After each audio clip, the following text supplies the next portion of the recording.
pase, pierna derecha, directo al arco, ¡golazo! ¡Golazo!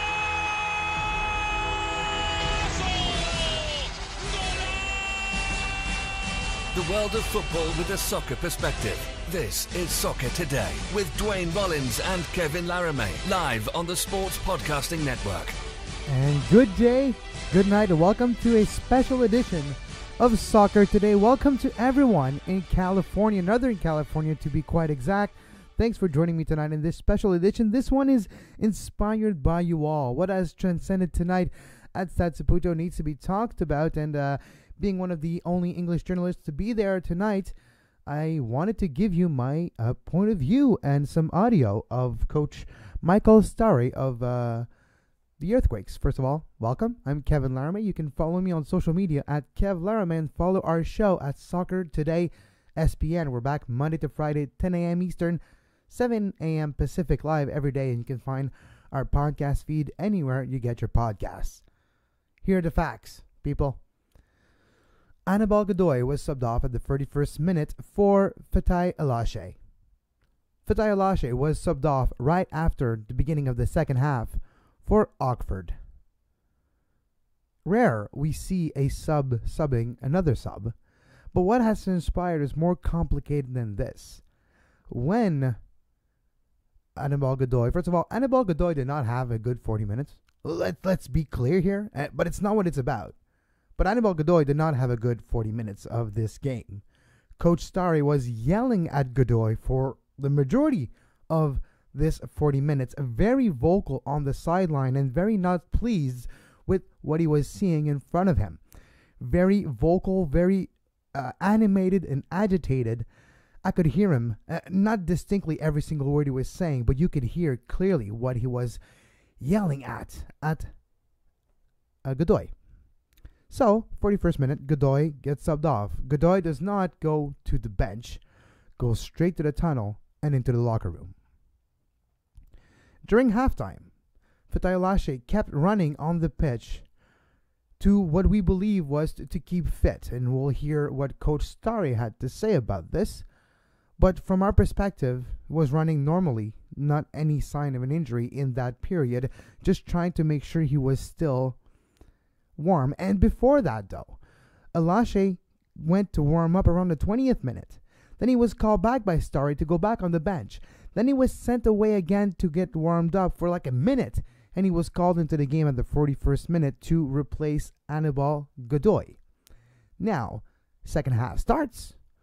There's no sub right at the second half. You could have made the change with the referee aware. You make the change to start the second half. No. What Coach Stahre did is he waited for the second half to start, and at the first whistle, he subbed off Alashe for Oxford. Those are the facts that happened during the game. Injury? No. At the moment of the game, and up until 37 minutes after the sub of Alashe, no injuries were talked about. Then the Quakes tweeted on their social media account that there was maybe an injury. So, those are the facts of what we experienced as journalists at the stadium tonight. Without further ado, I'm going to make you listen to the comment of Coach Stahre, and we'll come back and talk about those in a few minutes. Hey guys. Hi, Coach. Your thoughts on the game? No, I think it was I think Montreal deserved the victory over 2 times 45 minutes. I think we came out quite well the first 10 minutes actually. We were quite aggressive and also we possessed the ball in a good way. Then we conceded the goal, and then actually the rest of the game actually, if I'm frank, then Montreal dominated. But we had some moments in the game, but overall Montreal deserved the victory.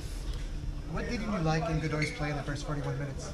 No, he asked for came out. He was injured and also a yellow card. So he asked me 3-4 times to be subbed out, and we tried to keep him on the field for the 5 minutes, but we was forced to change. And then Fatai came in and also injuries. So it was a little bit unlucky the last 10 minutes of the first half. Did he injure himself while running at halftime to make sure? I don't know actually. I don't know actually. Was there himself in the game? So I have to. Was there a misunderstanding between you and Fatai between him being on the field? No, he got injured. So after 10 minutes, and he pulled his groin. So I was forced to change, and of course it was so unlucky for us. However, I mean, he was on the pitch coming out at halftime. Fatai coming out, so he. No, I know. I asked him to start so we can prepare the second sub. It was just that. Going into your season, you guys are in a difficult stretch, obviously. Going into July, do you feel like your team needs something that you don't have right now going in? No, I'm just focused to next game, and of course we are discussing what we had to add, and also we analyze every game really careful. Now it's about to try to prepare the next game for Seattle next Wednesday. So those were the comments of Coach Mickael Stahre after the 2-0 win for Montreal against San Jose. Now, what we actually have seen, and that I didn't mention before, is the reactions of both players when they were subbed off. When you're subbed off for an injury, you react in an understanding manner. First of all, the reaction of Anibal Godoy was of disgust and headed straight for the tunnel. Not even a glance at his bench. Not even a glance at the coach that he was yelling. He was being yelled at by the coach for a good part of the 41 minutes that he played tonight. And the reaction of Fatai Olashe when he came out. Fatai Olashe went to the bench, went straight to Mickael Stahre, and started talk about. You can see the gifs. Just look online for the videos. You'll see the face. You'll see what he's saying on his lips. The what are you doing? What are we doing? What's happening? What's going on? Those are the reaction of Fatai Olashe. And Fatai Olashe did not finish the game on the bench either. He headed towards the tunnel as well, not being happy with that decision. Now, this is maybe speculation at this point right now, but if you're subbed off because your groin is injured, do you react this way towards your coach and towards the bench? Other players that were warming up just a few minutes after did not really warm up. One of them you can see on my Twitter feed. There's the evidence of this. They were having a conversation for a good 5 minutes. 4 players together, the backup goalkeeper and 3 other players together. I think there was Quincy Amarikwa and 2 others which were talking. And you had 1 player warming up and the rest talking with each other, pointing at the bench and pointing at players while they were talking.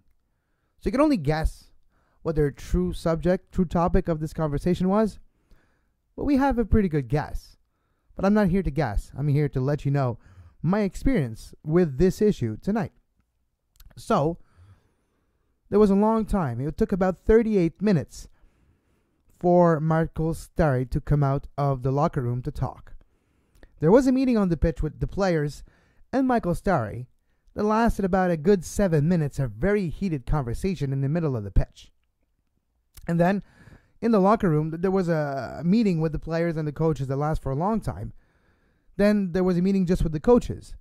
And then there was during that meeting, Mickael Stahre was in and out of that, and it was actually seen in the antechamber of the locker room. The door is open, so you see the entrance of the locker room, and that's where Mickael Stahre was with his phone, while the rest of the staff were with the players.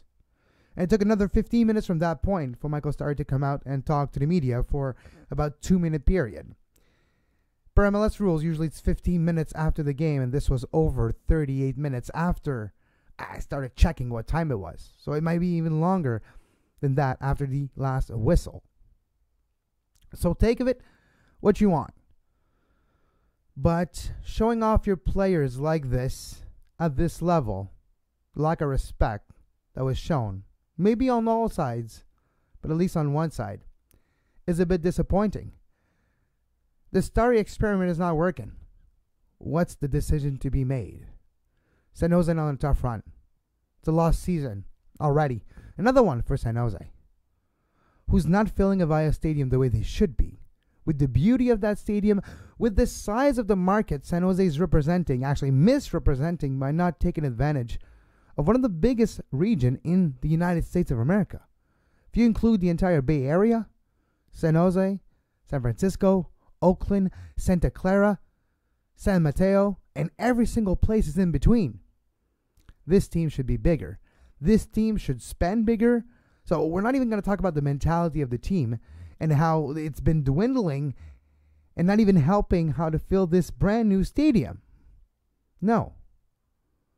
But on the pitch, decision taken, especially the decision taken today by the coach, tells me there's a lot of problem and there might be a solution coming down the road.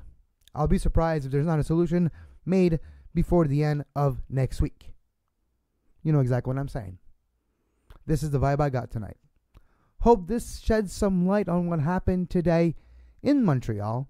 If you're finding us for the first time, make sure you listen to our regular show Monday to Friday, Soccer Today, live at 10 a.m. Eastern, 7 a.m. Pacific. On Wednesday, we're actually having another California guest. On Wednesday, live at 10 a.m., journalist who covers LAFC and famous mixed martial art journalist Josh Gross will be on the show. So I invite you to come back this week and make sure you listen to Dwayne and myself talk about MLS, North American soccer, Canadian soccer, American soccer, the world of football with a soccer perspective. And as always, until next time, I'm Kevin Laramie, and have a great soccer. You can find the podcast version of all the shows we do on iTunes, Apple Podcast, Google Play Store, TuneIn Radio, iHeartRadio, and anywhere you get your podcast.